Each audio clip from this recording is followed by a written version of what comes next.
this fucking works tonight. Keep Texas music alive. Welcome to Blow Your Brains Out. Keep Texas music alive. Sponsor the show that never sold out. Since 2008, Outlaw Video TV has been the loudest voice for real Texas music, giving unsigned, independent, and underground bands a place to be seen, heard, and celebrated. Hosted by Ricky Warden, Blow Your Brains Out tacky and tasteless music and entertainment streams live every Wednesday night at 8 p.m. on YouTube, plus Facebook, followed by the 9:30 p.m. weekly concert calendar and 10 p.m. BYBO radio. This show isn't just entertainment. It's a movement.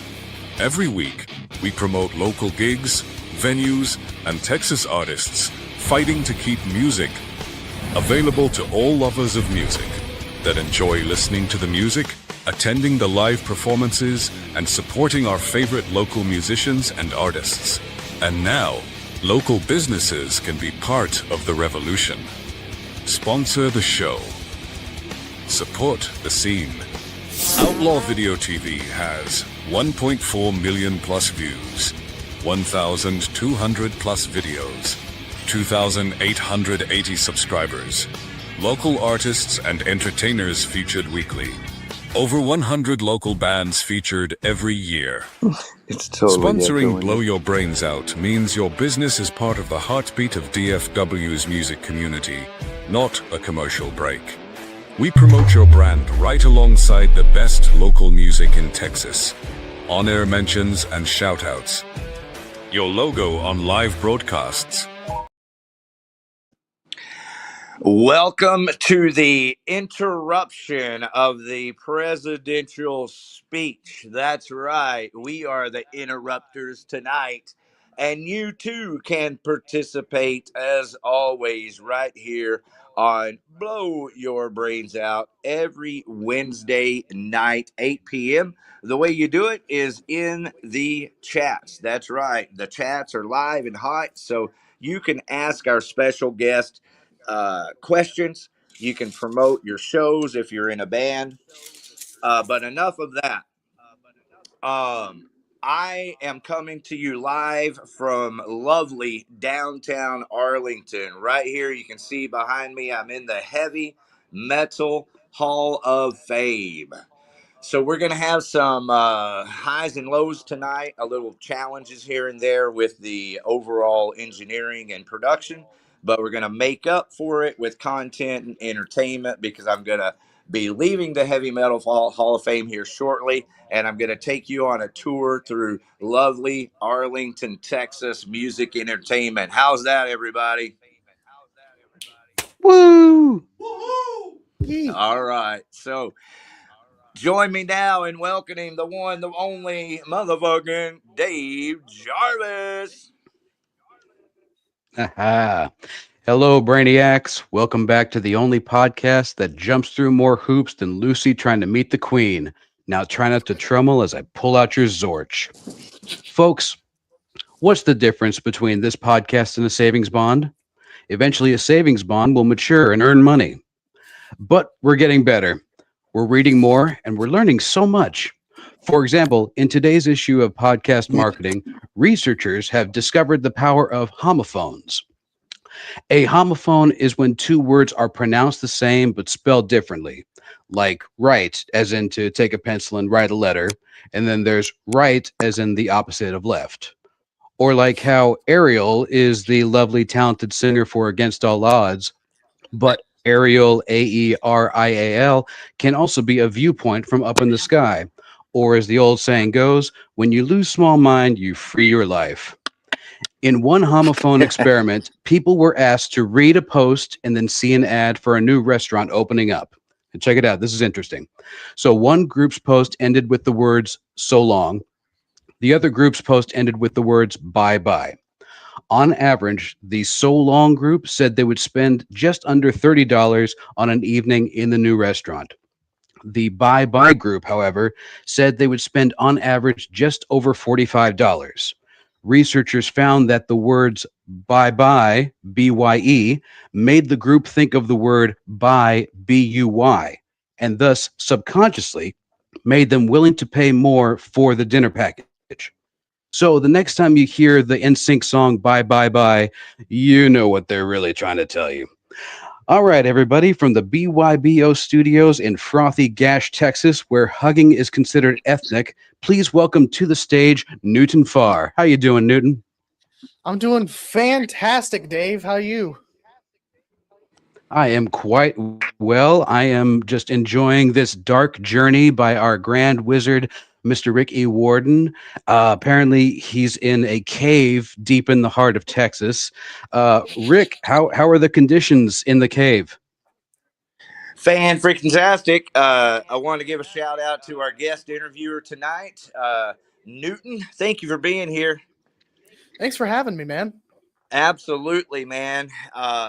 We're going to be here for a while. So, everybody, like I said, if you have questions for Newton, ask them in the chats. If you don't, that's okay. This guy's playing guitar in 3 bands: Silver Tongue Devil, Rotting Corpse, and your own band, Harvester. That's yep. Probably more, right? Just those three. Just those three. Yeah. All right. Well, that's enough, man. So we commend you for your badassery, and we'll be talking about that all night tonight. You can see behind me here, we're at the Heavy Metal Hall of Fame, where here's a pretty world-renowned Rotting Corpse poster here with Death Angel. I got that exact same Dark Angel I've been poster, listening to by a the lot way. of Death Angel. They just put out some new music, so I'm excused. Yeah, man. And so this is where I got to see you play a couple of times with Rotting Corpse, Newton. Yeah, Rotting Corpse. That was a funny story. Rotting Corpse was a band that I've heard of for a long time and never got to see for some whatever reason. It wasn't until I went to the Heavy Metal Hall of Fame until I finally saw those guys. And of course, they kick ass like fucking always. But then they were like, "Hey, you want to join or help us out with the guitar work?" And then, lo and behold, I started being a full-time guitarist. Yeah, that's pretty badass. Hey, Newton, right here, is it okay if I introduce you? Sure. I've got Jerry Warden, the curator of the Heavy Metal Hall of Fame, and he's got something pretty badass he wants to share with you and the audience. Oh, Newt, man, how you doing, bro? I am doing amazing. Hell yeah, young man. You know, I just don't know why it ever dawned on me, bro. But man, the next time you are here, man, I gotta go ahead and get you to sign the Rotting Corpse drumhead, man. How do you like that? Yeah, that'd be awesome, man. Of course, everybody's on there, and I don't know why I never snapped to my little old brain to tell you, but the next time you're here, man, we got to have you sign the Rotting Corpse drumhead. That would be an honor. Go over this with us real quick, curator Mr. Jerry Warden, heavy metal godfather of Arlington music. Whose autographs are already on this drumhead, and whose drumhead is it in the first fucking place? I guess it's probably Walter's, you know. Then just all the regular characters, man. Metal Murph here, Randy Cook, the Grib, right up here. Walter Passler there, Shelby, and of course John Perez, right there. You got all the corpses. Well, most of them. I guess there's a few corpses still laying around out there somewhere. But we sure got a good spot for Newt right here, man. Sure do. So there it is, Newton. Congratulations for being pretty much an official member of Rotting Corpse, and we'd like to see it kind of honored here at the Heavy Metal Hall of Fame with your signature here on this Rotting Corpse drumhead. That'd be awesome. Yeah, I'd love that. Fuck yeah. Now that this honor has been bestowed upon you, is there anyone out there you'd like to thank? Anyone out there I'd like to thank? Ooh, that's a tough question. I got to shout out Walt. I got to shout out Murph. I got to shout out Perez and Randy. I got to shout all the guys in Corpse out. I want to shout out my really good friends in Odious, really good dudes. I swear to God, every time I see them play live, it's like I'm listening to fucking Rigor Mortis. It's fucking insane. Odious is Um, rigor mortis. basically, yeah, they're awesome. I've been friends with those boys for 2+ years, and they've been kicking ass for so long. And Um, they might be I want to say way better. Let's see what's the proper way. They might have a whole lot more to offer than rigor mortis did. probably. I mean, what I think helps is the youthful energy too. Uh, I mean, Harley is, my to, opinion, to Harley's one of the to most. all Batman fans, my apologies. I can't ever be correct enough all the time, so I don't fucking try. I'm just telling you, Odious is a kick-ass metal band. And my name is on what, two rigor mortis records, at least the first one, Capitol Records, in just the special thanks section. So I was there. I knew the guys. I listened to the music all day. I still need to check out Odious more.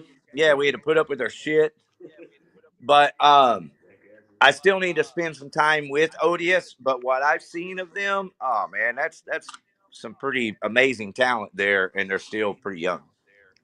Yeah, I mean, Harley just turned like eight. I think he just turned 18 like this year, and boy, I swear, like his chops, like he's unique in his own like playing style, but when he wants to John like Hill's play, son. yeah, when he wants to play strictly rigor mortis stuff, I mean, he nails those Mike Scotcha leads to a T, sometimes better. Yeah, Jury was throwing in that's John Hill's son. What's his name? Wolfie? What's he go by? Harley. Harley. That's his real name. Wolf is? Or Harley. Harley's his real name. Yeah. Pretty badass parents. Uh, Name you Harley. t- Tell me, Newton, in jamming with the Corpse guys, have they challenged the way that you play into playing differently or to expanding horizons you never thought possible before? Well, it was a challenge for the first time because the first time I only learned 3 songs from the Corpse. I've learned the first 3. Well, obviously, I learned War on Drugs, Evil Slaughter, and the song Rotting Corpse. And they challenged me to see if I was able to try and play any of the other songs. And they were surprised that I was able to basically nail them on the spot. Sure, I mean, like, if I haven't been able to try and play them before, but they were surprised that I was able to like catch on so easily, especially when it came to the lead parts. They were just like, "Holy shit, you were able to play that?" The real challenge was doing a whole set, and I did that twice, especially back in October when we went down to Houston to do a show, really amazing fucking show in Houston. 19th hole. I think it was October. Yeah, it was the October at the 19th hole in Houston. Fucking crazy, crazy show. It's a And great that venue, was, great metal oh venue. yeah, very much so. I always love, I always love Tonight? venues that Around there. that that look like shit but have the great Okay, sound. Those man. are I'll always the holler at best you. venues. Okay, you too. Thank you. I love you. Oh yeah, when you're afraid to leave your car, that's usually where the best music is. Yes, yeah. That's always been the best. That's always been the best. Yeah, the real challenge for me was probably the real challenge was playing in San Antonio because Perez was on stage with me, and I not jammed with Perez before, and we had such a blast. Being able to play with legends like Gamma Side, Valkyrie, and Militia all together in one spot, and it was just an amazing, amazing show. Just Have any of these legends ever sat down with you and be like, "Hey, why don't you try playing this way?" not necessarily in terms of tips, but a lot of them were like, "Yo, man, you're fucking sick. I can't believe you're actually like so young doing this old school thrash." And I'm like, "Well, I mean, I basically discovered a lot of this stuff myself." Have any of the legends given you any advice as far as how to conduct yourself off stage? Be myself. And that's the advice I always give other There you people go. is just be yourself with when it comes to playing live. Don't give a fuck about whatever anybody else says. Just do what you do. Now, in playing with so many bands, do you have to rewire your playing brain to fit whatever band you were in the room with at the time? Oh yeah, it's a lot of times. Especially with because the difference is between like yeah, all the bands I do are thrash. Every single one of them is thrash. But you get Corpse, who's like the classic old school thrash, and then you have Silvertongue with so many other mixes in between the thrash, and you have like death, you got black, and you got thrash, and you got classic heavy, all mixed into a blender, and it's just so batshit insane. And then Harvester, where I mostly I'm the vocalist and the rhythm player in that. My mindset is okay. I have to focus on not just one thing. I have to focus on two things. So it's a challenge, but I mean, it ain't fun if it ain't challenging. That's the way I look at it. Very good. That's awesome. And I'm sure you've received a bunch of encouragement over the years, friends, family, loved ones. Is there anyone out there that you really feel stepped above and beyond as far as where you are currently? My grandfather, he was a big supporter, in getting me into wanting to. Once he found out that that was the career I wanted to go on, like he was like dead set on making sure I would go out and do all this crazy shit. With honestly, he would for days he would scour Facebook looking for bands for me to get into, and then I finally joined my first band back in 2023. Yeah, about early 2023, I joined my first band, and we did quite a few shows, um, and got to play with some really notable bands. I remember one of our most well known shows. We were able to open for Houston local legends Labyrinth. Um, and the last show I did with that band before I exited that band was opening up for Brazilian death thrash all female band Nervosa, which that I never thought would ever happen in my life. That is so awesome, man. Man, I'm proud of you. We all of us here at BYB are very proud of you, man. Oh, thank you. So yeah, just you just got to keep pushing, and yeah, good things will come, especially people with good attitudes, which it seems like you have. So try not to let the real world break you of that. Ah, no, the real world is pussy shit. The metal world is where the real shit happens. There you go. So what sort of ideas speak to you and inform you in the way that you play outside of metal proper? Are you a fan of movies, books, TV shows, anything that informs the way that you play? I used to get some of my writing inspirations from historic. A lot of them were either historical events, movies I watched, personal experiences I've had, and what's another one? Something as simple as just like even some games that I've played. I've had inspiration from those. Like I had a game that I played once, and I had a song, and it turned out to be a song that would eventually go on to be known. In my own band Harvester, it would become known as the Soul Harvester. It's like an old I like that. That sounds cool. it was like an old RPG game from like the 1990s, I think.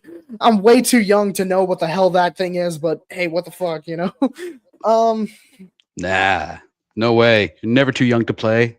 yeah, exactly. What was it?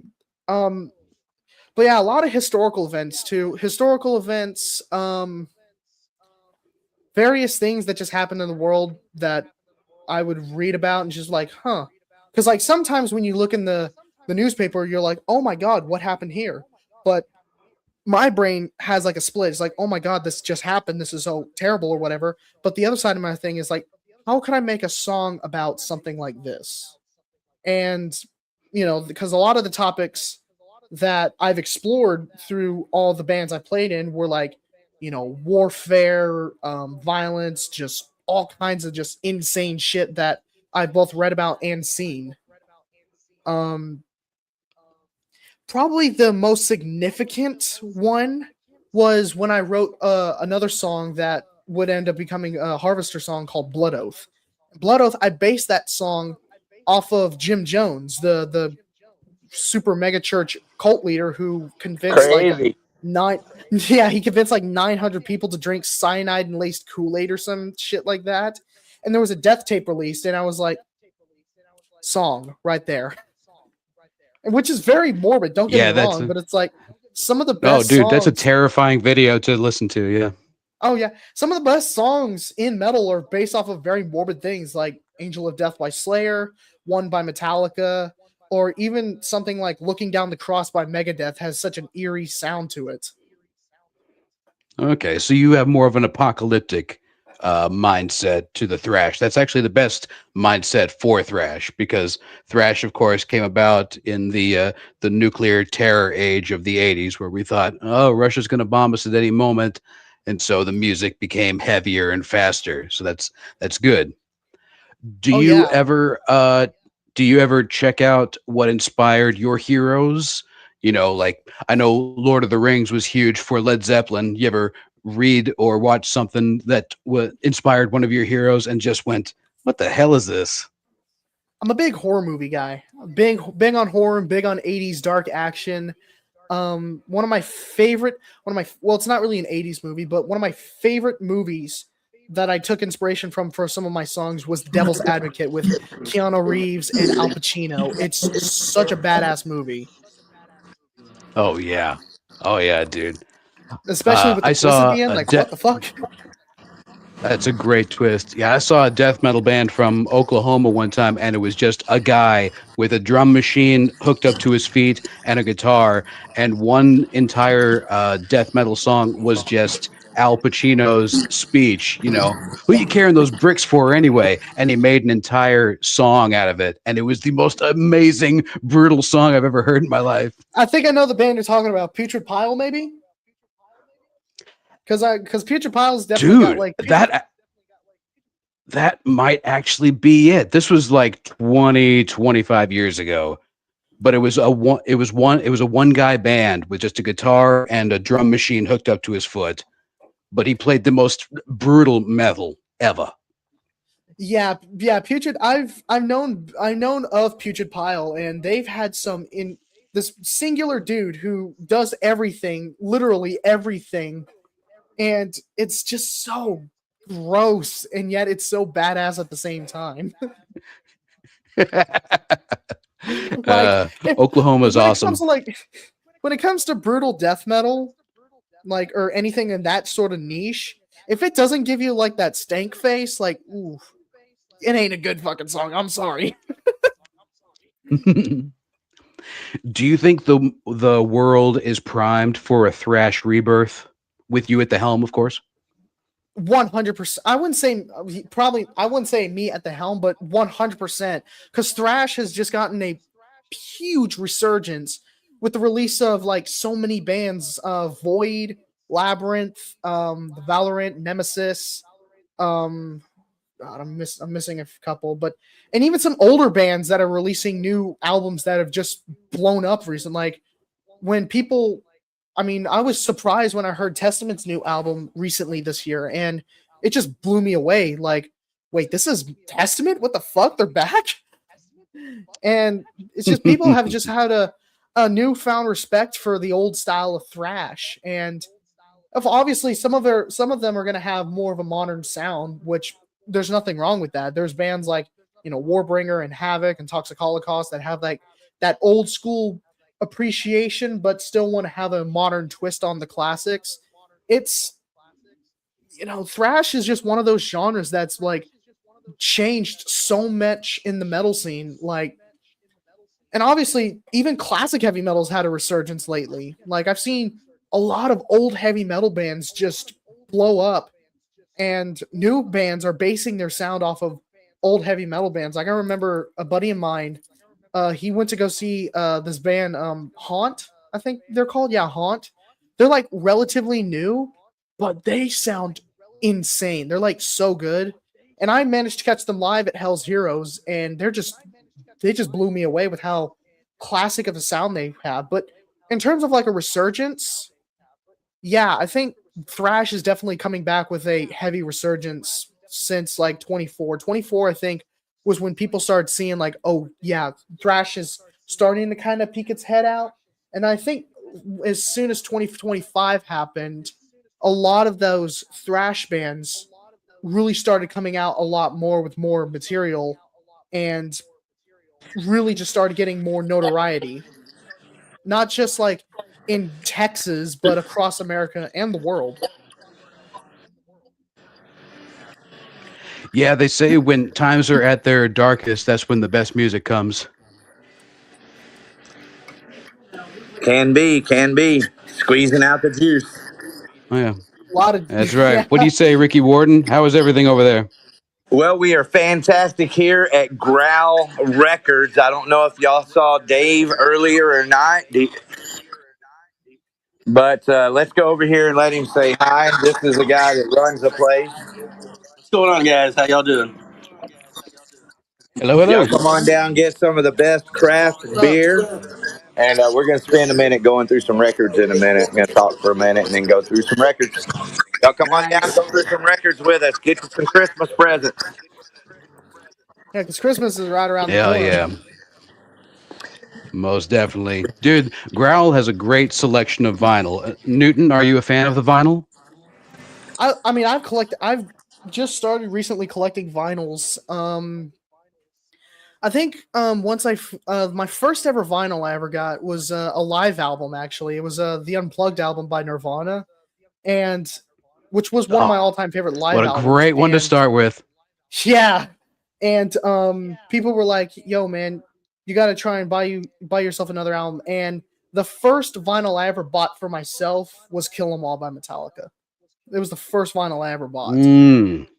And then when I turned 21 for a little birthday present myself, I got 4 incredible vinyls. I got, oh, what was it? Peace Cells, The Legacy, Melissa, and British Steel. Oh, man, what a great Nailed it. selection. I don't even know what you said prior to that, but that's definitely 3 of the best records of all time. It was a Peace Cells is the first one I mentioned. Then it was The Legacy, uh, Melissa, and Merciful Fate. what was the other one I bought? Oh yeah, British Steel, Judas Priest. Classic. That's a solid record, man. Can't go wrong with British Steel, man. Even Living After Midnight. Favorite track's got to be Metal Gods. Yeah. And speaking of Growl, that was like my old stomping ground for a long time before we branched out into other venues and stuff. Because Growl, man, when you could get a good audience at Growl, it's insane. Oh, sure, man. It don't get more underground than the Growl. Yeah, I mean, for a lot of underground shows, and I managed to catch a couple of buddies of mine that played at Growl, and you know they've always had a great performance. Audience was always fun. Yeah, Growl just overall was just awesome. They got Do Content you ever a get creation. free weird? Screaming for Vengeance on vinyl here. Oof, nice. $40. Damn, must be a first press or not necessarily a first press, but an old press. I don't know. I'll look that up in a minute. Are you experienced? Newton with oh, Newton with the Growl. Does it weird you out that the stage is the floor? It's bigger than most stages, actual stages I played. I'm not even like one of my first out of town shows, or my second ever out of town show, which was not a show in DFW, was when I went to Austin to play at a place called the Chess Club, and Walter might tell you about it. But I'll say this till the day I die. It was the tiniest stage I've ever played on. Think 5 guys packed on this tiny ass stage that's probably about the size of this room I'm in, maybe smaller, with 2 two amp stacks, a bass amp, and a fucking drum set, and 5 dudes trying to play all the instruments at once. It was I can't really sugarcoat it. It was crazy. Like sardines in a tin. Just a man salad. Basically a man sandwich. Except this time it doesn't sound as sexy. Well, speaking of sexy and your love of thrash, being a young person, I'm wondering, how do you think you specifically, but also youth in general, can get the masses back onto the thrash train? Oh, so I think what it is like a lot of my friends and myself included have family members or their parents were big into some of those bands. Like my grandfather was big into Black Sabbath. My mom was big into Pantera and Metallica. My dad was big into Def Leppard and like AC/DC. So like all those old bands kind of like, ooh, cool.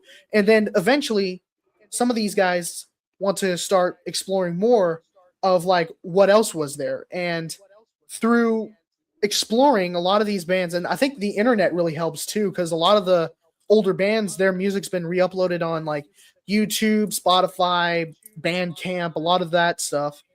And people have just been able to discover bands that's been around longer than them. Like, if it wasn't for discovering some of these other bands, I probably wouldn't have been able to start getting into thrash. And obviously, learning all the learning all the songs, you eventually like get a taste of like, oh, what's this band? What else can I find? And eventually, you're gonna want to start looking towards the underground side of all the old school stuff. And I was able to find some of the most insane stuff. Like I remember scrolling through YouTube one day and I was listening to, I forgot what it was. I was listening to Mouthful War for Pantera. And then there was this guy, he was like, oh, you like Pantera? Check this band out. And then he fucking shows me Exorder. And I was like, holy shit. This is the same style of music as Pantera. This is fucking insane. And then through Exorder, I was able to discover all these other like underground, not as well known thrash bands like, Morbid Saint, Demolition Hammer, Whiplash, Sacred Reich, Hyrax, Violence, and even a lot of the German thrash bands like Destruction, Tankard, Creator, Sodom, Holy Moses. I was able to discover all those bands. And eventually it's like, what else? What other niches can I find? That's when I started getting into death metal, getting into old school black metal, getting into just classic speed metal. I mean, for a period of time, I was big into like Razor and Venom, all that just nasty sounding speed. And it all just kind of comes back full circle. And it's like, I find new old school style heavy metal bands. Like the other day, I just got into like Running Wild. And they've just completely like changed how I kind of viewed a lot of the bands in Germany. Because in Germany, I always thought German heavy metal was just extreme as it possibly can be, like Sodom and Creator. And then I discover Accept, Warlock, Trance, the speed metal version of Warrant, and of course Running Wild, and all those other Scorpions, yeah, Halloween, and it's like, what the fuck? But I think what it is just like the internet is definitely one thing, because everything that's exists is somehow archived on the internet. I don't know how, but it gets archived no matter what it is. It could be something from 20 years ago. It could be something from 60 years ago. It's going to find its way on the internet somehow. And I think that's what also helps, is that what I think also helps too is a lot of my friends are just sick of some of the new stuff that's been coming out because everything is so polished, so clean, so processed that it feels like that a computer generated the music, and sometimes they're right. And so they just want to get back to just the purest form of music, not just in terms of heavy metal or thrash, but just everything. I mean, a buddy of mine the other day was like, "Yo, man, you gotta check this band out," and they were like some obscure rock band from the 70s or late 70s. And he was like, "Yeah, man, these guys were fucking crazy." And I listened to it and I was like, "Holy shit, these guys are good." And I look up who they are. It was friggin' Sir Lord Baltimore. Like, damn. Man, I love your quest for knowledge. That is awesome. I don't know if you're a big book guy, Hey, but that was a a good friend of the solid point. yeah. A good friend of ours, Dan Franklin from England, wrote a book called Heavy: How Metal has changed the way we see the world. And he goes into great detail about so many bands that you have mentioned and many more that you didn't even realize. So if you get a chance and you're into good reference books, Heavy by Dan Franklin, I think you would thoroughly enjoy. But since you are so knowledgeable, I got to ask you, I'm putting you on the spot and I do apologize, but can you name your top 5 favorite records? Top 5 favorite records. Ooh, that's a good one. So, my number one all-time favorite record. That's a very tough one. Because there's so many genres that I could pick, but if I had to pick my all-time favorite album,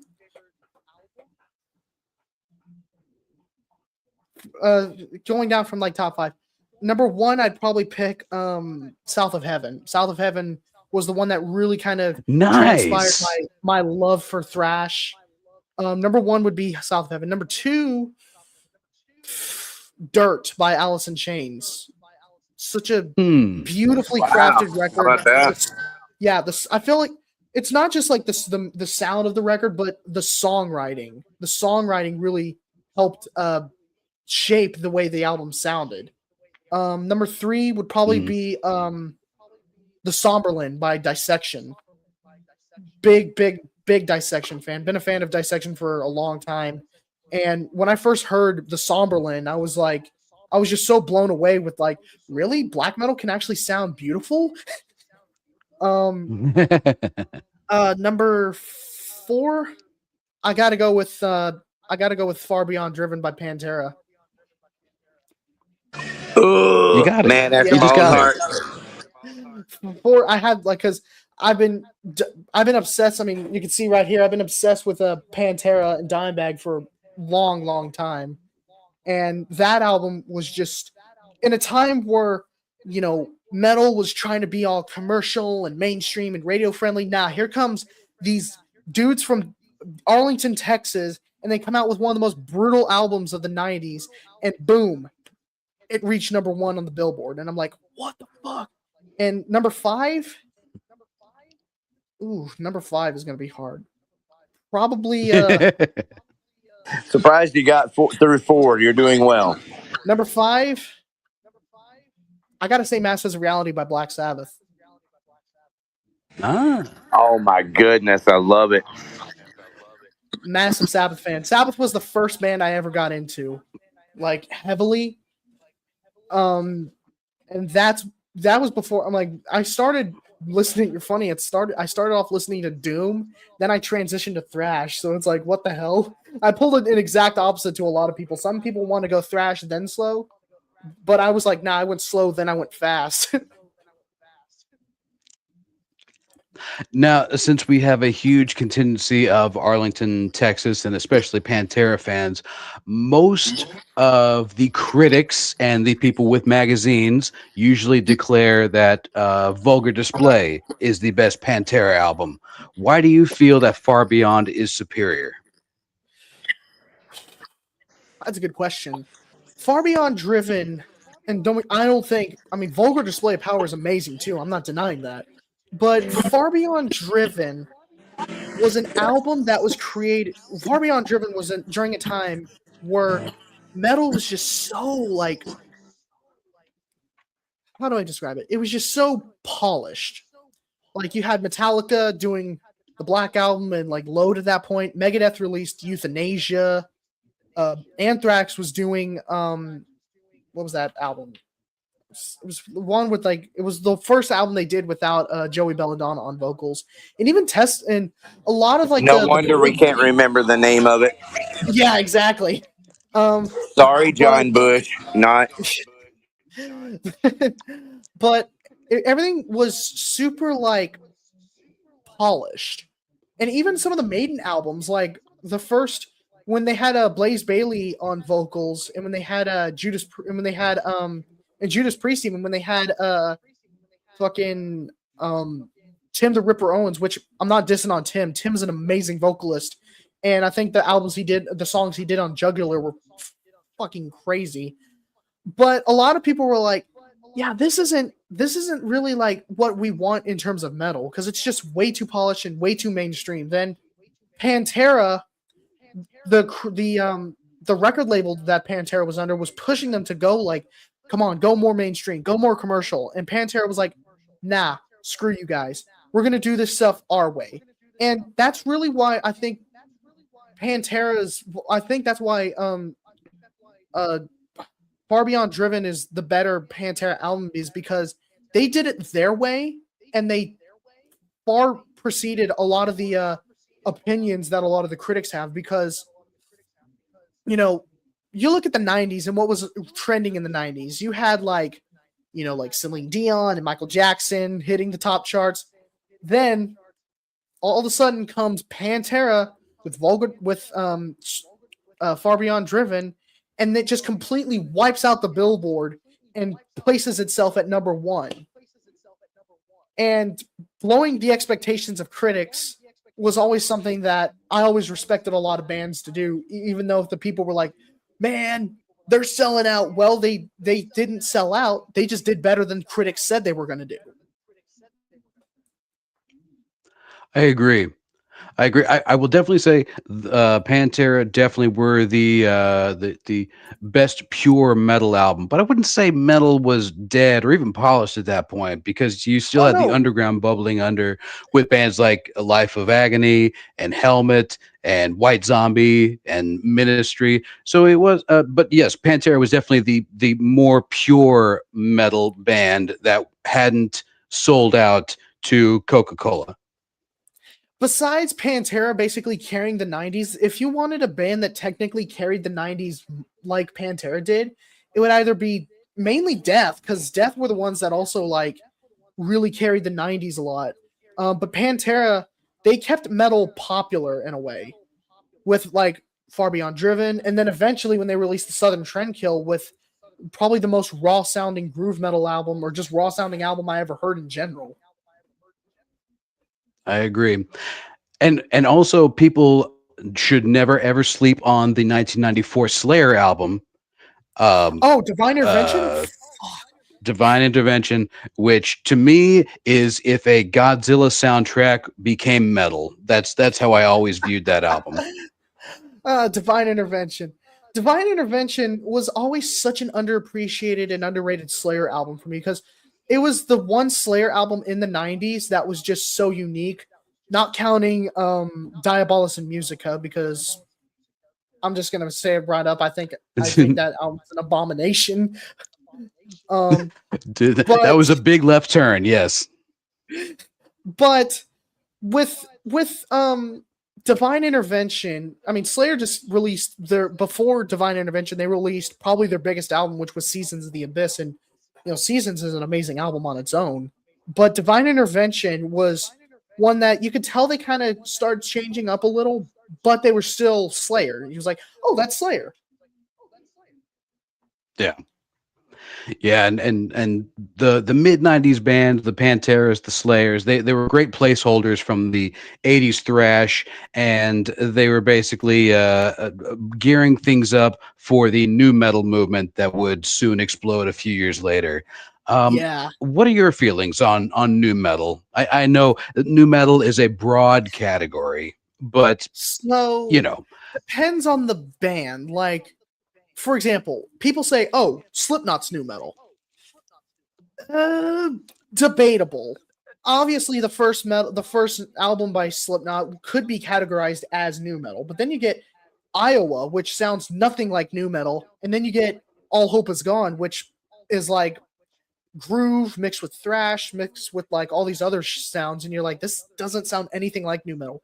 Now when you have a band like Korn or Cold Chamber or Kitty or even early Deftones, like that's when it has that hardcore influence of hip hop with the heavy metal, then you're starting to kind of gear more towards like the actual new metal side. Like bands that are called new metal, sometimes it's a 50-50. They're either actually new metal or they're just something completely different, and yet people categorize them as new metal. Like Evanescence, they were called new metal for a long time. They're fucking hard rock, you know.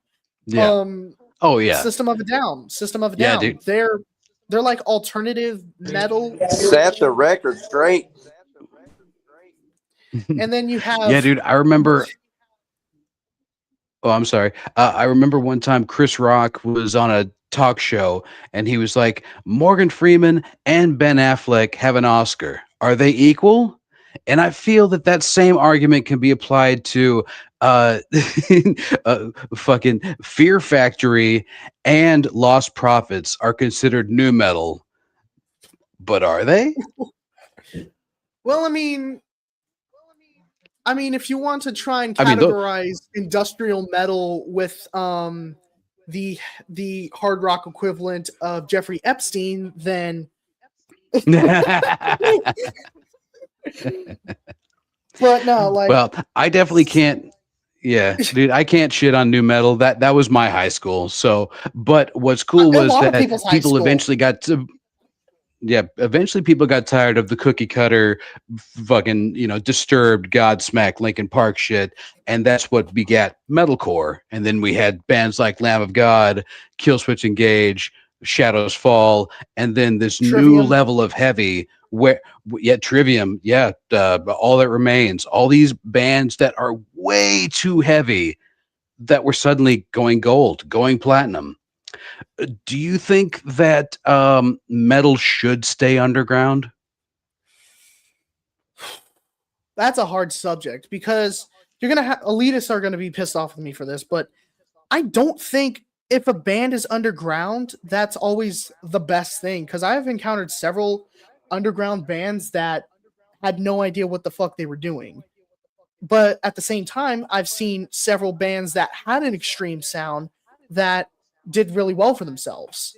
Um, the thing is, every band, no matter what genre they are, whether it's black metal, whether it's melodic death metal, whether it's technical thrash metal, whether if it's progressive metal, whatever genre, at some point they want to have that to become their career.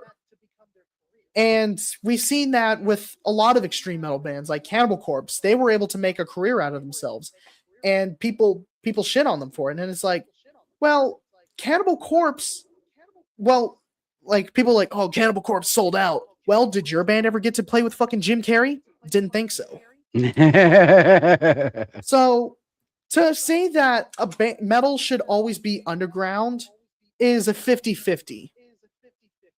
Yes, there are a lot of people who are posers want to be like, man, I love metal, I love Disturbed, I love Linkin Park, but at the same time, you want to have a way for those people who want to get into more of that to access that metal. And I think that's the main problem between like you have elitists and you have gatekeepers, and those some of those people drive newcomers to metal away. And I'll admit, as a person who consider myself an elitist, I hate it when people are elitists. I mean, I consider myself an elitist. I'm not denying that I consider myself that. I mean, I think that if you solely listen to Linkin Park, you're probably a poser. But at the same time, I'm not going to be like, "Oh, you're just a poser. You're not real metal." I'm going to be like, "Let me show you some. Let me show you some music," and I'll show them like Running Wild, or I'll show them Iron Maiden, I'll show them Judas Priest, Saxon, I'll show them some classic heavy metal, just kind of like not just dive them straight into fucking death metal or anything too extreme, but bands that they would probably end up liking. What are your thoughts on a band that alters their style to appeal to current popular trends, i.e., Machine Head's The Burning Red? So it can work two ways for a band. If their original idea wasn't working, if their original concept wasn't working, and if they switch, then yeah, go for it. But if you have yourself established as what you are, now granted, I'm not saying every band should try what Megadeth did with Risk, or with what Metallica did with Saint Anger, or with what Anthrax did with some of their albums with their other vocalists besides Joey Belladonna. But at the same time, you don't want to be just a one-trick pony. I've seen several bands who tried doing the whole one-trick pony. And one of my biggest examples would be Running Wild. I love Running Wild, but some of their latest albums are just the same thing, unfortunately. Now, you get a band like Testament, who did change their sound up, but it didn't hinder them in any way. So we had The Legacy, obviously, amazing album. Then when we went to Souls of Black, it's like, okay, a bit more commercial, but it's still the same thing. Then they went with The Ritual, which was more of a heavy metal route. Then they went to Low, which was a groove metal route. Then they went to Demonic, which was more of a death metal route. And then they sort of came back with some more like thrashy stuff. And now with this new album they released, it's like, holy shit.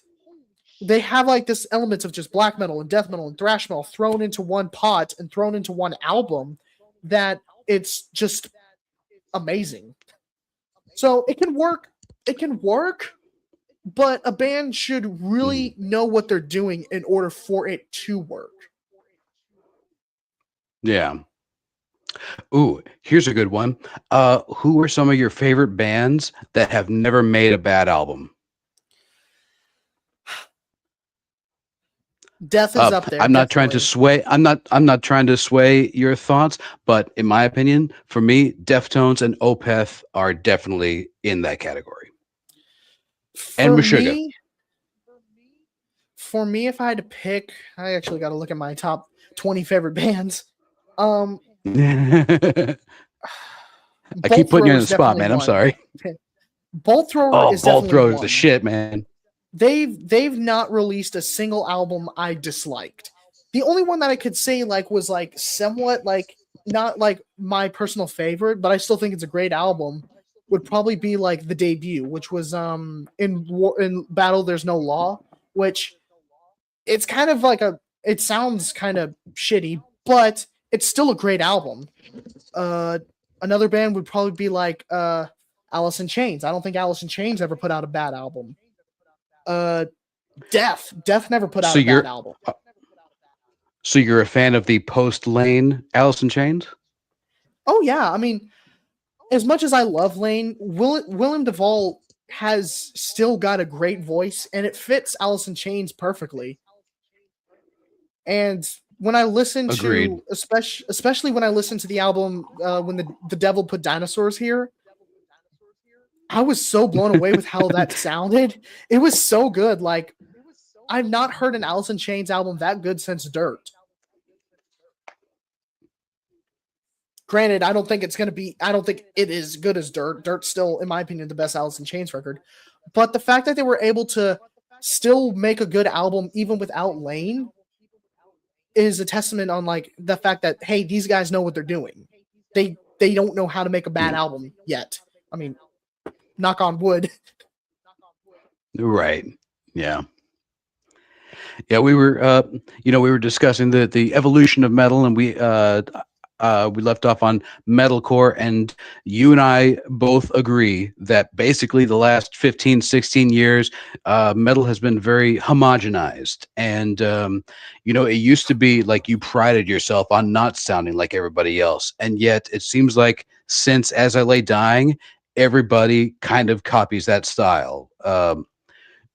Do you think that people chase trends more than trying to find their own identity these days?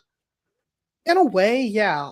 There's been several newer, like modern, like metalcore and deathcore bands that just like try to do the same inaudible pig squeals, or even like Slam. Slam's been been one of those things where like every single band sounds the exact same. They always have the same trash can Saint Anger snare, the same squealing guttural vocals, and the same A standard, B standard, chunky ass guitar riffs. And that shit only really worked with like bands like Abominable Putridity and Devourment from Dallas. But a lot of the bands nowadays focus on things that just make them sound like other bands. Like, oh, check out my band. And then you listen to it, it's just like, you guys literally copied fucking My Bloody Valentine or some shit like that. Like, it's almost identical at times. But there's also been a couple instances where it's like you try to sound different and people hate you for it for some reason, because it's one of those polarizing things where it's like you're afraid to do something different, so you stick to the same thing, and people criticize you for sounding the exact same as others, so you do something different, and then people criticize you at that. And a lot of people feel like there's no winning at times. So I think that's going back on the subject of like going more old school. That's why more people try to sound like old school bands as opposed to what the hell's going on nowadays. Yeah, people love the same but different. Ricky, how are things going?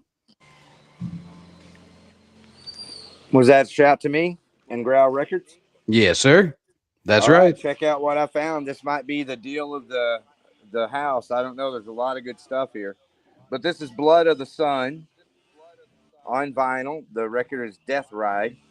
This features local badasses. Eric Schmidt on guitar. It also features Derek St. Holmes, who is the singer guitar player for Ted Nugent's early shit, like Stranglehold. No shit. Oh, yeah. Yeah, Derek St. Holmes sings on this record. Henry Vasquez over at Born Late Records. He plays Yeah, I know. drums on this. There it is. Come down and get it. It's a big bang. Merry Christmas. Blood of the Sun. Death Ride. Pretty cool, huh? That's insane. The fact Most that Henry definitely. played on it. Oh, it's a great record. That's what's most important. It's a great record. $25. Hell yeah. Hey, I also found some Friendship Commanders down here. So here's No a special shit. shout Hell out yeah. to you, Dave. I'll be damned. Friendship Commanders. Those two were so nice, man. I swear to God.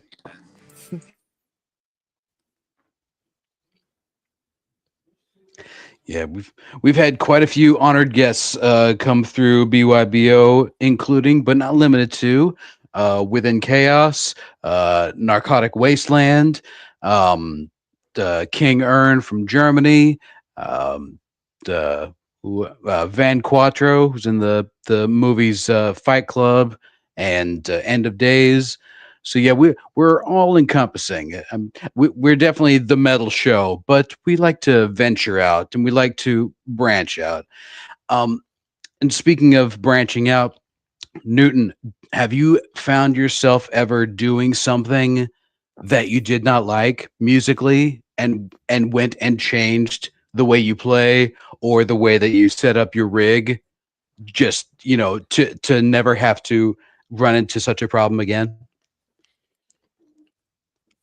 One thing that I've learned, and that's when I learned from being in Rotting Corpse, was cable management. That was one thing, because I used to use cables all the time, but then I used a wireless system for the first time. But the one I bought was terrible. I'm not even lying. But I think Walt turned me on to, like, I forgot what it was. It was like a Shure wireless system that would stay on your board or in his case, he just slaps it on his amp head. But that's one thing. But in terms of like actual guitar playing, really, I haven't been able to really think exactly how much I could improve on certain playing, but I definitely know from playing with so many other bands or playing with all these other bands, just like you have to approach it differently. It's like, okay, do I want to have this sort of sound when I play with this band, or do I want to have, or do I want the same sound with this band? It's like, it's one of those things that just kind of like rubs together in a way like a blender almost. It's, you put rocks in a blender, it's gonna break. No, definitely. And a huge contributor to how you sound can be a good engineer. Have you recorded with any good engineers that have steered you in a different path than you were already going? I've actually not recorded much yet, actually. The only time that we recorded was when I was in my first band. We were recording our first demo, and we basically just recorded it in our bass player's apartment. And we just, I plugged straight into like a neural DSP amp sim. We were using the Gojira one, I think. And that's how we recorded our guitars. And I learned some things from doing the amp sim. It's just like, I've learned that recording with amp sim has a weird soulless kind of feel to it. I mean, it sounds amazing, but it's just like you're not really getting a whole lot. It doesn't really feel like you're, how do I say it? The struggle isn't there. I feel like if the struggle isn't there, what's the point? There's got to be a little bit of struggle when it comes to recording something. Oh, so you want somebody in the booth to tell you do something better? Either that or be like, hey, can you try this? Can you try like this, or like given like some like ideas? Because sometimes when it's just the bandmates, and granted, sometimes when a band member like gives you like advice, it's sometimes it works, sometimes it doesn't. So if you like totally were to nail a take and you and the engineer and all the band members all said, "Wow, you fucking nailed it. We don't need to go any further." Would you secretly get pissed off at yourself because you had reached the pinnacle? Oh god, that's hard to think about. Hey, Dave Jarvis, do you remember the band Holy Death Trio? Did we interview them? Not offhand. No, sir. Not to my recollection.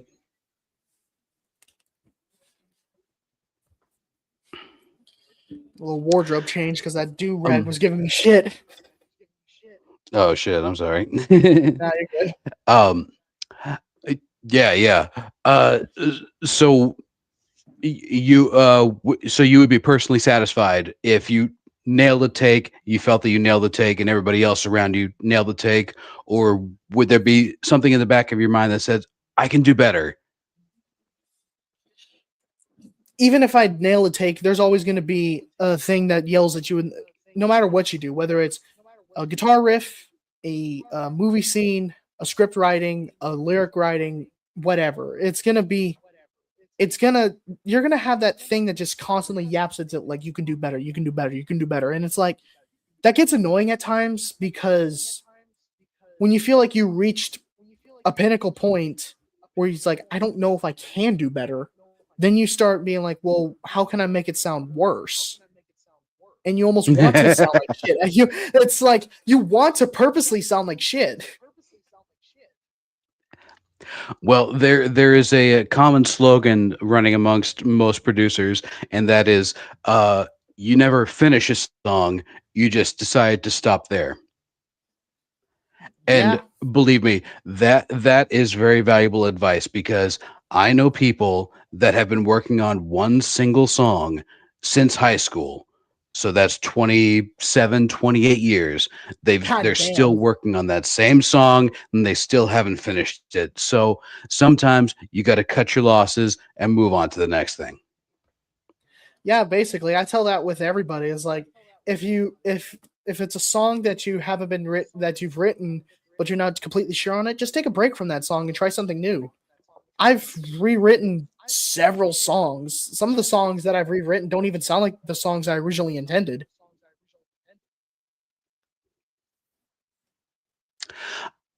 What are there any instruments that you can add that will make a song no longer metal?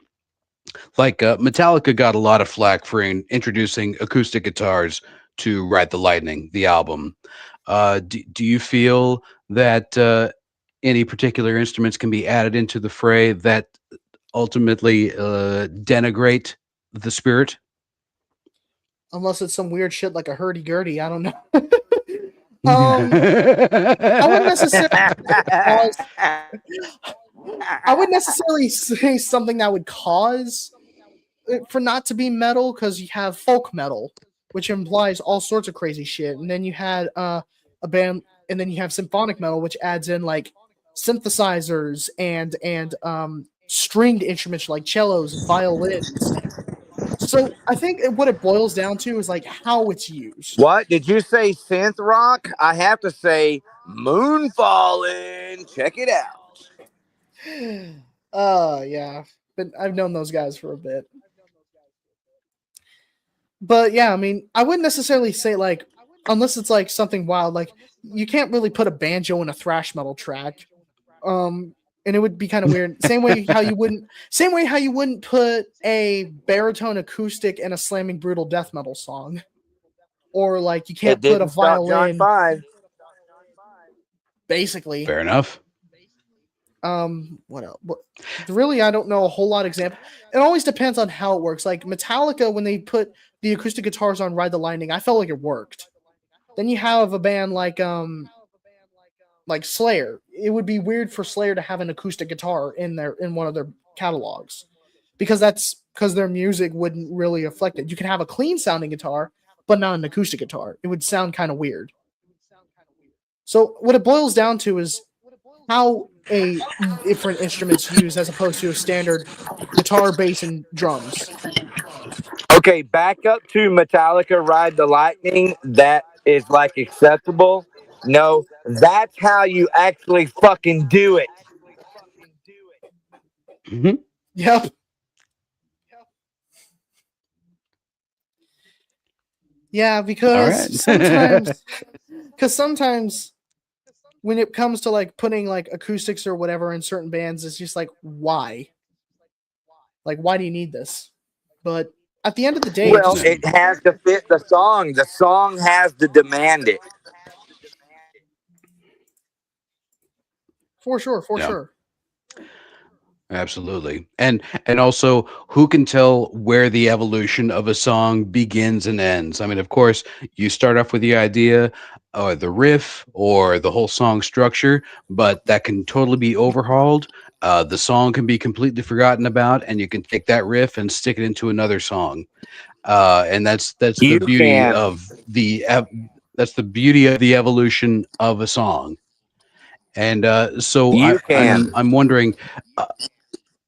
Oh, no, anybody can. Absolutely. So I'm No, wondering, have you as the songwriter, you can make that decision. That's part of the magic.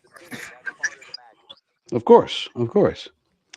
And so my question for Newton is, have you played with any bands that don't exactly play your style of metal but gave you great ideas for your next song?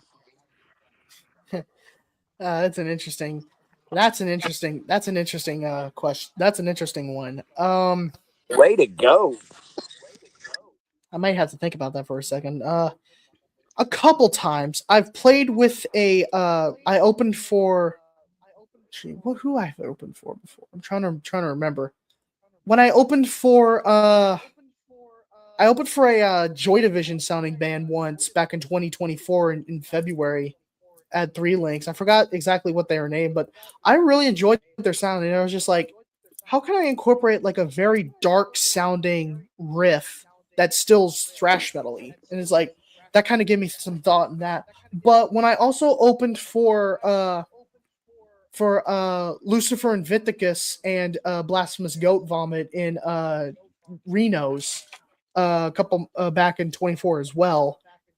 Is like, ooh, that nasty like classic black metal sound just like sort of like gives you ideas. And honestly, if it wasn't for me opening for some of those non-traditional metal bands, I probably wouldn't have been able to. That's kind of how I felt when I opened for Hatred, Lich King, and Hatred. It's just like you got Hatred, which is like a um heavy thrash metal, metalcore ish sounding band now. Then you have Lich King, which are just party thrash band, which is not a bad thing. And then you have Nervosa, an all female death thrash band. And then you had Little Old Us, which were just a regular ass thrash band. So Yeah. it definitely helps. And then, of course, seeing all these bands live as well changes my view on a lot of them. Like when I saw Exorder live, you know, it kind of changed how I've approached doing certain like slow riffs and yet still keeping them thrashy. Or when I saw recently when I saw Accepting Queensryche live, like Tell me about that. How was seeing Queensryche live last week at the House of Blues in Dallas? oh boy. So except were fucking awesome. They always kick ass. German legends, like you Balls can't go to the wrong. wall, man. They played the one song I was not expecting them to do was actually Breaker. They did Breaker and they did the song Restless and Wild, which I was like, Restless, yeah. restless, wild, restless. And No, they the usually sing play, dude. They usually play Restless and Wild. I've seen them a couple of times with the new singer, and they always play Fast as a Shark and Restless and Wild.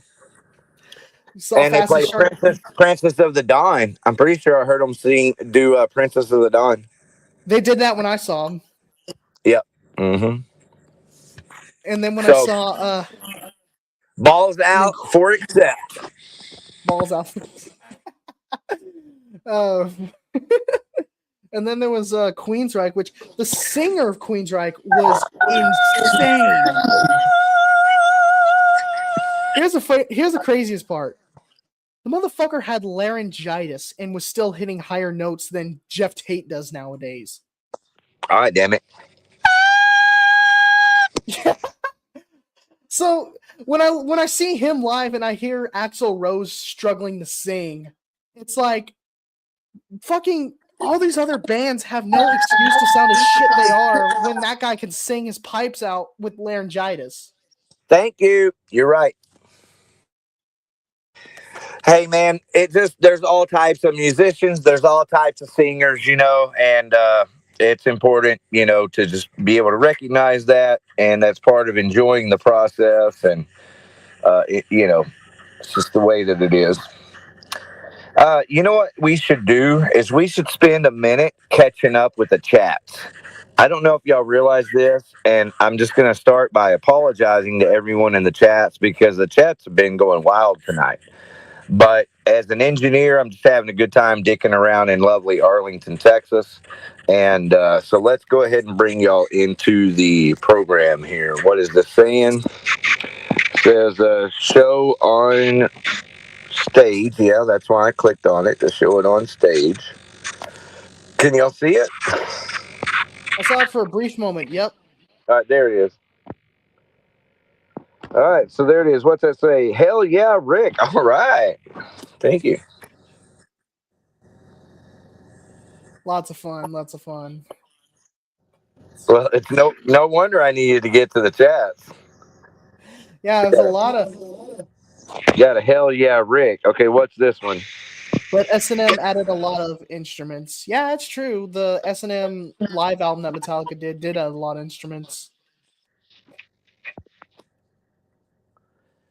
All right. We're going to keep going here because I'm telling you, man, the chats have been hot tonight. And I want to thank everyone for being here.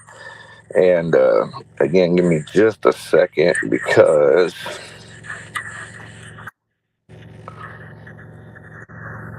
All right, I'm back. Sorry.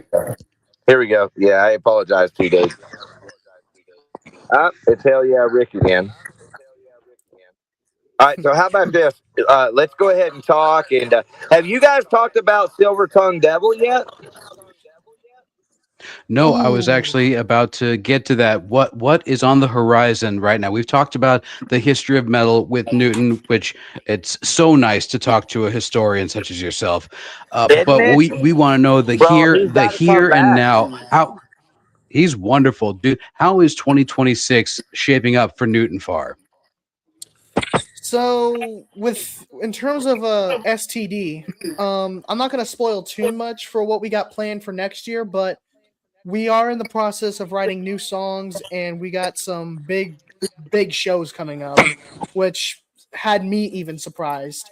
I don't want to spoil it because I don't want to like spoil any surprises because trust me, a lot of people will be surprised, but there will be some new STD music coming next year.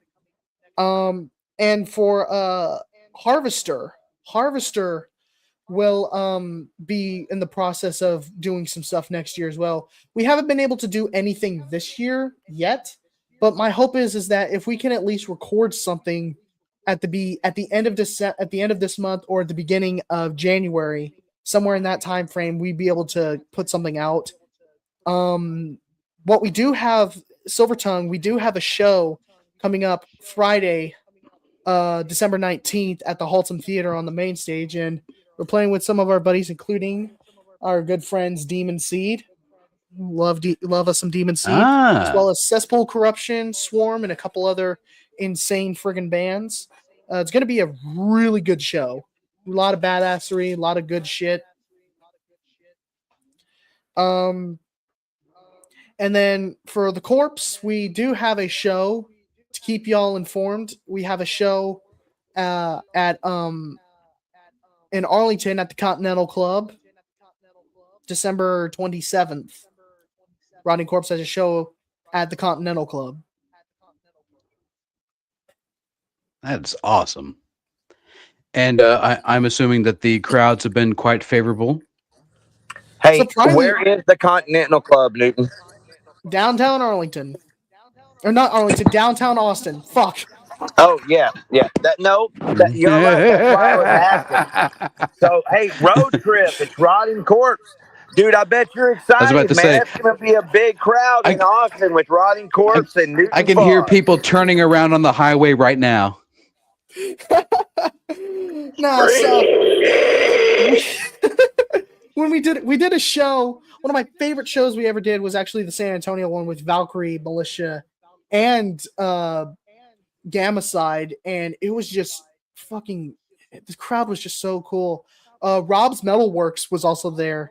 Rob from Rob's Metalworks, and he was like so blown away of the performances from all the bands, not just Rotting Corpse, but it's just like the return of Valkyrie and Militia was just something that nobody expected.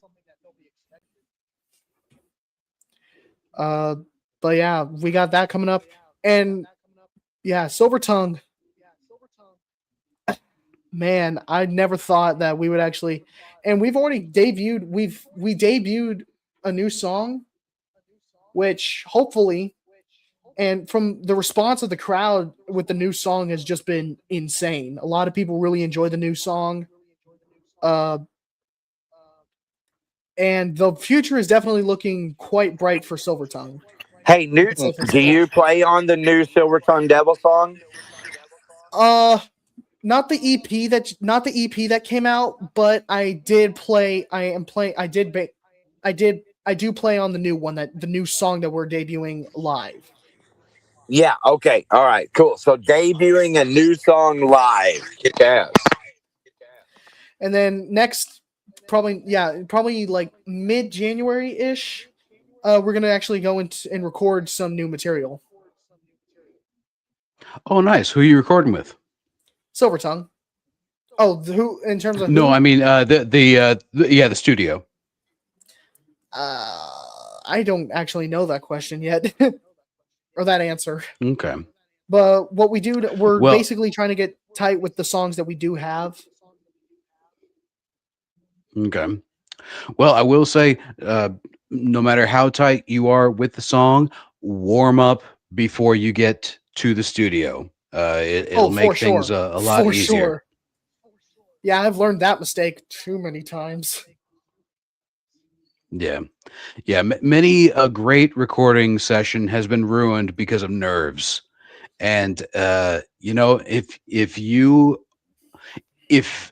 play what you play so much that like you could play it in your sleep, you're in much better position than somebody that kind of shoots from the hip. Oh yeah, I've had and even like live performances, I even seen people who like they know how to play the song, but as soon as you put them on a stage, they panic.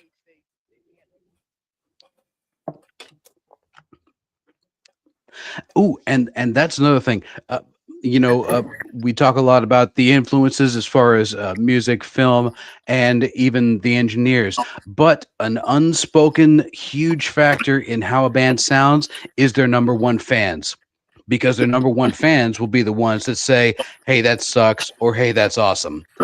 Have your number one fans for any of your projects not dictated, but kind of steered you in a direction that you weren't heading towards?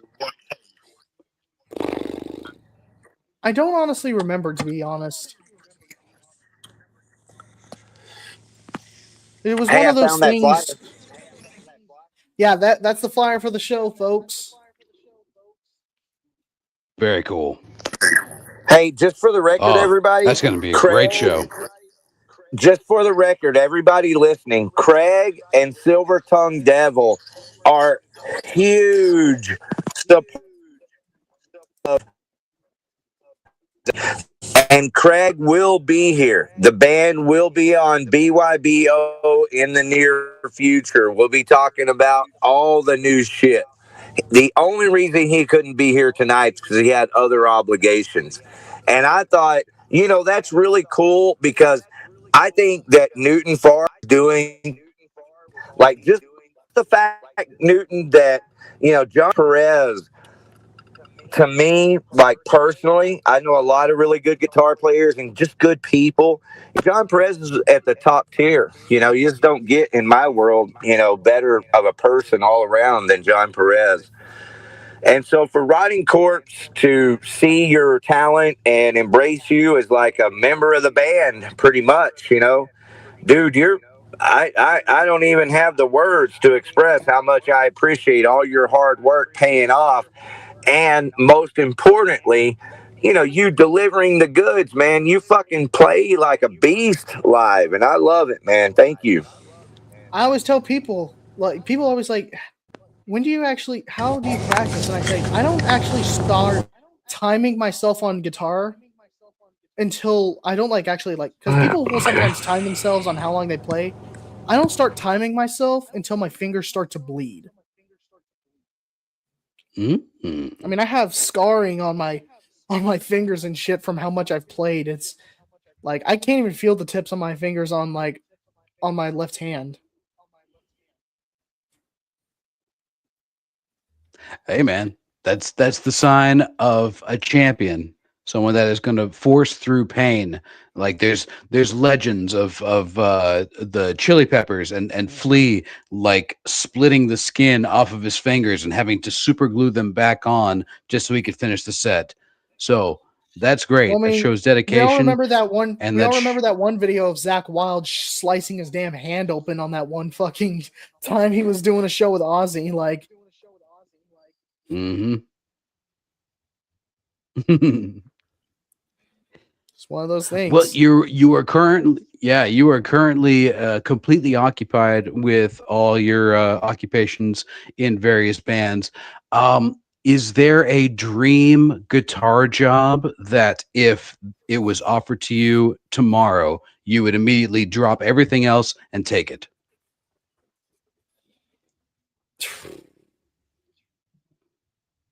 To be able to tour worldwide, honestly, Balls like to the wall, man. just to be able to tour with any band that I could and just tour. Get me some super glue. No, don't get the glue near me. I'll sniff that You shit. gotcha. But no, like I've Well, always go ahead. the idea of touring was always been my my big thought was like if I which hopefully that happens in the near future, but who knows?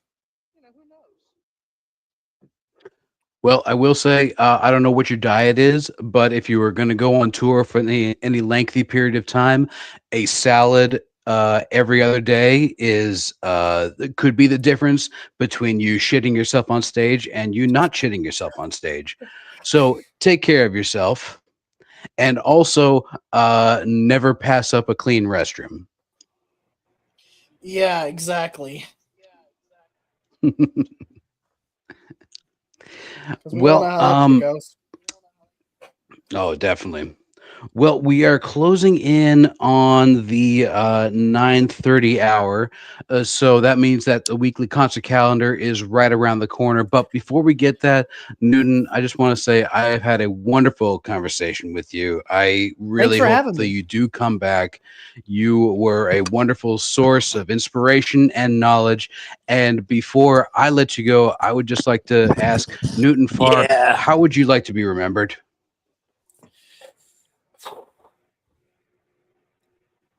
As a beast on stage with a wholesome heart. Well, you were certainly that with us tonight, man. Thank you, Newton. Duly And noted. most definitely. Ricky, how are we over in the throngs of downtown Arlington? Well, I'm about to head back into Growl Records. I'm going to go into Division Brewery. The weather is picking up. There might be rain in the future. Who the fuck knows? Can you hear me good? How am I coming through? Relatively good. You sound like, yeah, you're in the middle of a tornado, but not like a bad tornado. Well, I just have a lot to say always, but I don't want to say too much if I'm not coming through loud and clear. Newton, thank you so much for being here, man. I knew Hey, you would thanks be for a having wealth me. of knowledge, but boy, you floored me, man. I think that you represent well, and thank you very much for being here. I hope everybody enjoys your interview. Thank you so much for having me, guys. I'd love to do this again. The, Oh yeah, let's do it, the man. pleasure Any was all ideas you ours. have, and then always, any shows you had to promote new music.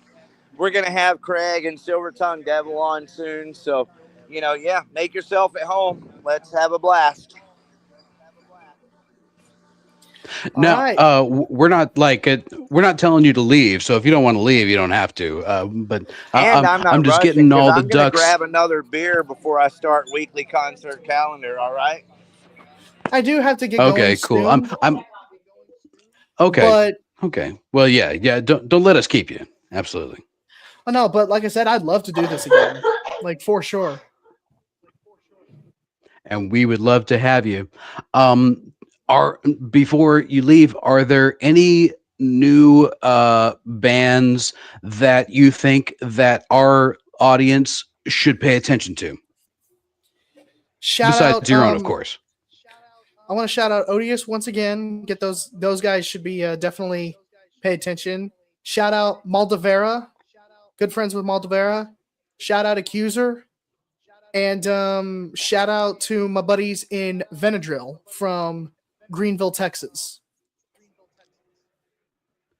Benadryl, I love that, dude. My mom used to force feed me Benadryl on nights that she wanted me to shut up and go to sleep. So that's cool. It's Venadrill with a V. Oh shit, sorry.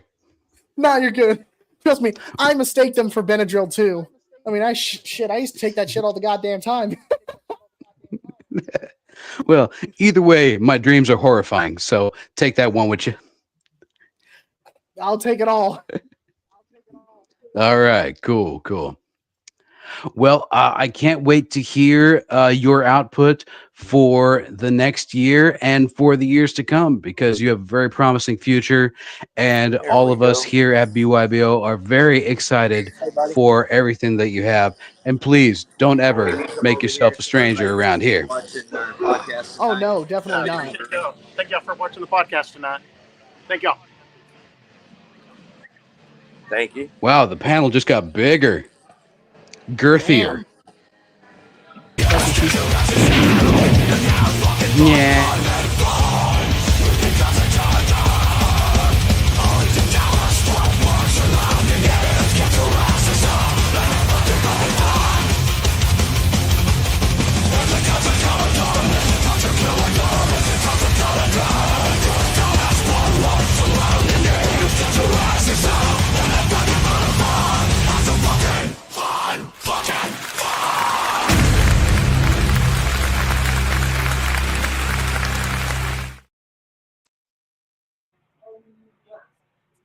Yeah.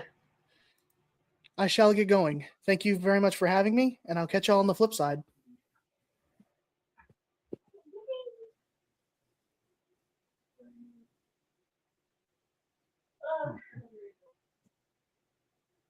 Yellow.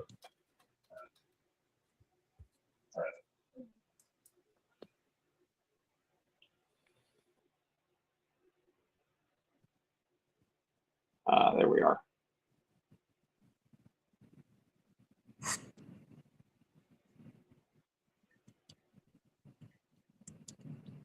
Keep Texas music alive. Sponsor the show that never sold out. Since 2008, Outlaw Video TV has been the loudest voice for real Texas music, giving unsigned independent and underground bands a place to be seen, heard, and celebrated. Hosted by Rick E. Warden.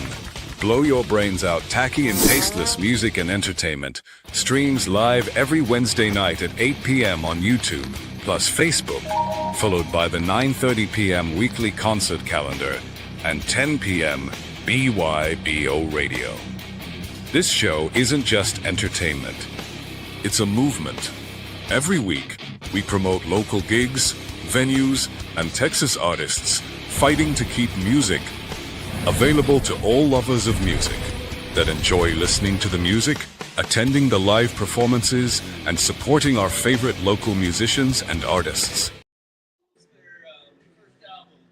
Okay. Hell the fuck low. Can you hear me now? Yes, I can hear you. A little quiet, but I can hear you. All I right, got you. good deal. Well, I want to give a shout out to Whipkey. Thank you guys for being here. Absolutely, man. Not a problem. Go ahead and introduce yourselves. Like, because I don't know you. My name is Rick. It says Outlaw on the screen. But my name is Rick E. Warden. And I'm the guy that kind of does this blow your brains out. And then you got Dave Jarvis there. Like, wouldn't have got this far without him. But you guys My were pleasure. introduced to us by Apex Fallen. Yeah, they are some buddies of ours for sure. But no, Jamie, I'll let you go ahead and introduce yourself, and then you I'll have a big show kick in. coming up here pretty soon, right? Where y'all playing in Dallas Fort Worth soon? So we're playing this Friday, Christmas in Hell. So I saw the flyer y'all had up a second ago. That was the original flyer. Unfortunately, Razor Blade Dolls dropped from that show, and we picked up that slot. Oh, that's right. I remember now. All right, so I apologize that I have the old flyer, or the one that doesn't have you guys on it. But Yep, but we're playing that this Friday, which I'll be in Arlington earlier that day anyway, because my nephew is playing in the 4A state championship at AT&T Stadium. So going to watch that first, go Kilgore, and then we'll be getting ready to go play our show at Haltom Theater for Christmas in Hell. But Apex and us will also be playing again at Three Links in January. That'll be January 16th, but that's still a little bit of a ways out. All right.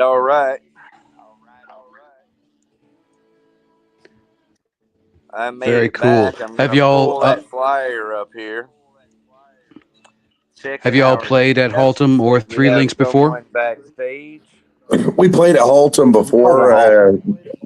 So when we were first coming out, we did an opening act slot for it was at Haltom. It was the Dead Posey Havoc at Haltom tour, which there was like 15 plus bands for the whole thing. But we got added onto that, as was Apex. But we've only been playing live for this, current year, 2025. All of 2024 was just studio work. But doing a lot of gigging 2026. I may have missed this, so forgive me. Where is Whip Key from? So we're based out of East Texas. Each of us East lives, Texas, a little okay. bit. Say again.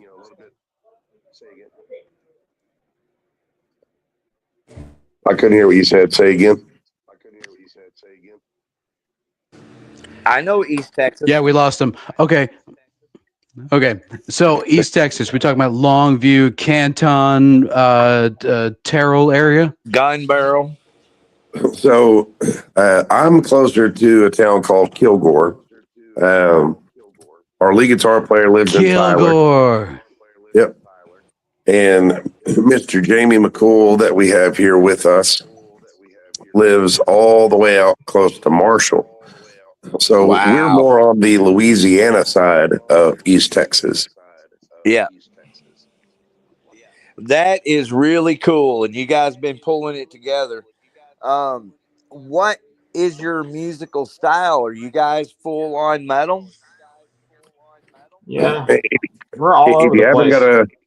if you haven't had a chance to listen to us yet, I mean, everything's a little different. I mean, it's definitely metal. There's definitely new metal elements, but each song has kind of its own feel. Some people have said that it's like Five Finger Death Punch if you wanted to hear a good version of Five Finger. Other people have said it's like Slipknot mixed with Cradle of Filth. I don't know, man. It's just everything's a little bit different, but at the same token, there's still a uniform technique and sound behind it. Yep. All right. Well, that's kick ass, man. Appreciate you guys taking the time to be on the show with us tonight. That is for sure, especially under the circumstances. Again, my apologies for the lack of production. I hope I'm making it up with entertainment, and that's just how it goes sometimes. So thank you very much. Yes, sir. And like I said, we're looking forward to Friday night, bringing the heavy.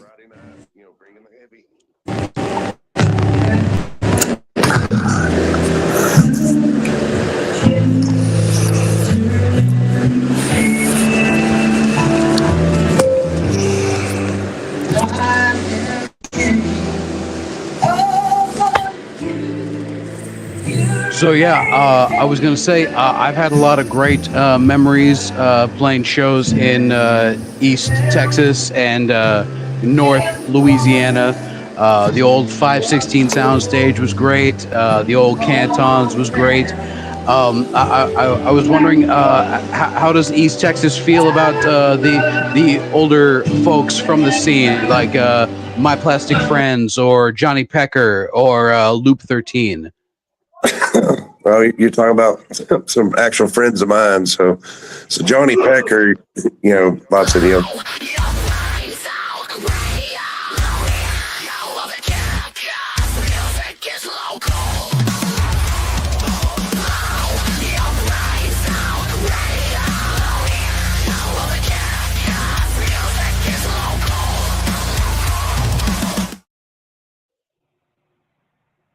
Oh, what happened here? What happened? Back on. Why, here comes our criminal now. What do you have to say for yourself? Every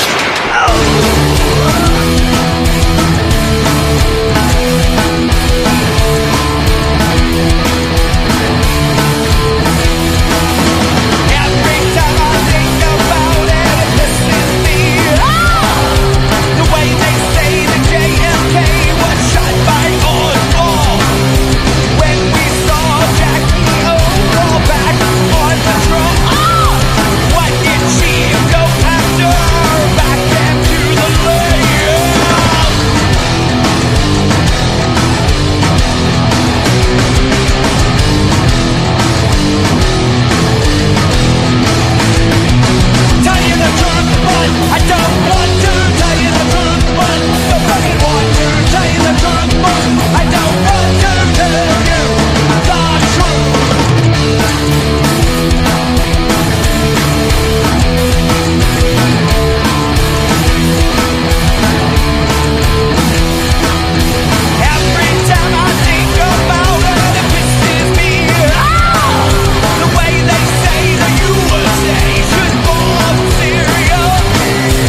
last time you were happy was so long ago.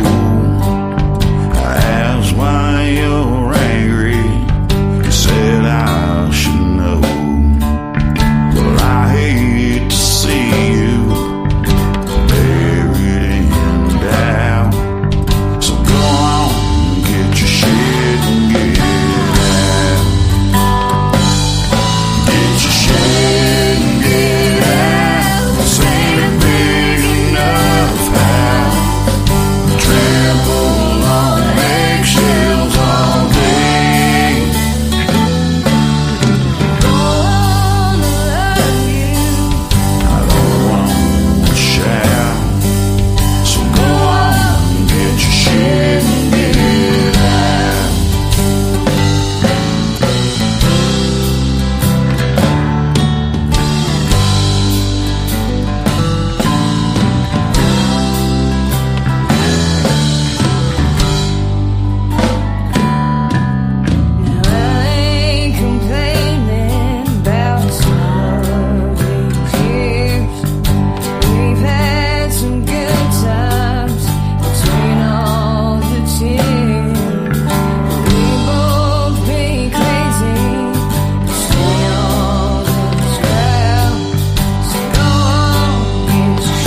I know you're gonna dig this.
The scene is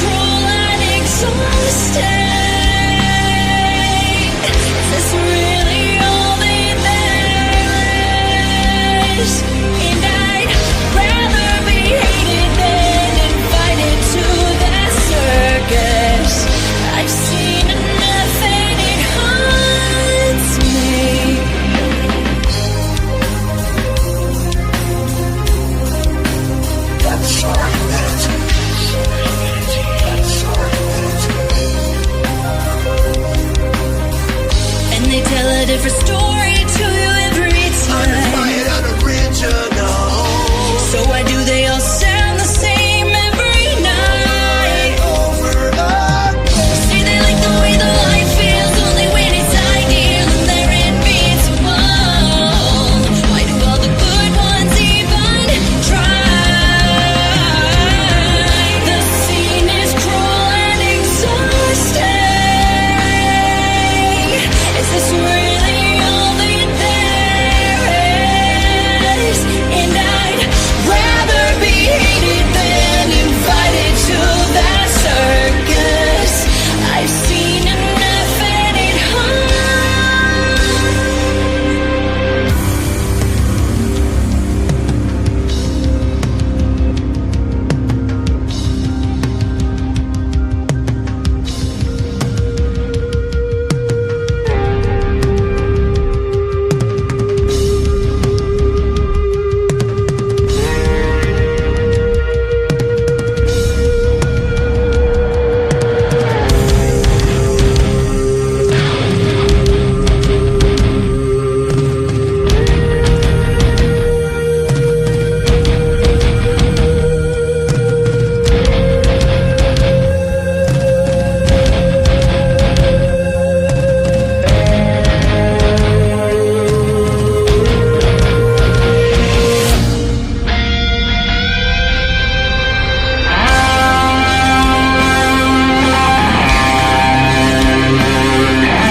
Mr. Mouse, if I'm reading this correctly, it says you're getting a divorce because your wife has been terribly silly? No, Your Honor. It's because she has been fucking goofy.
Celebrating 1 year anniversary, Savior from Hell.